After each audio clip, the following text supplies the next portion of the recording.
આમાં ખૂબ શુદ્ધ ભાવ લાવીને ખૂબ હૃદયથી જાપ કરવો ભગવાન માટે, અને આપણે આપણા જીવનમાં જે કાંઈ દિવ્ય સંકલ્પો કર્યા છે એ બધું કૃષ્ણાર્પણ કરી અને ખૂબ ભગવાનનું ભજન કરીને સ્વામીજી જીવન વ્યય ન થાય. અને ભગવાન આપણે એમ બોલીએ ઓમ કેશવાય નમઃ, ઓમ માધવાય નમઃ, ઓમ ગોવિંદાય નમઃ, હા, અને આમ તુલસીદાસ મૂકતા જઈએ ને એમ આપણા જીવનની દરેક ક્રિયા, દરેક શ્વાસ આમ હરિકૃષ્ણ મહારાજને સ્વામીજી અર્પણ કરતા છે. ઓમ શ્રી સ્વામિનારાયણ નમઃ, ઓમ શ્રી અક્ષર પુરુષોત્તમ નમઃ, ઓમ શ્રી હરિપ્રસાદ સ્વામીને નમો નમઃ. તો એટલે ફરીવાર તમને કહું છું કે તમે જે કાંઈ મંત્ર જાપ કરો છો એની અંદર આળસ કરતા નહીં, ખૂબ દિવ્ય ભાવથી,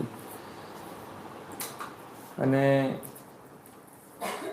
આત્માના આનંદ માટે, પરબ્રહ્મની પ્રાપ્તિ માટે, સ્વાતઃ સુખાયથી બ્રહ્માર્પણ વસ્તુ સુધી ભગવાનને રાજી કરવા માટે કરજો.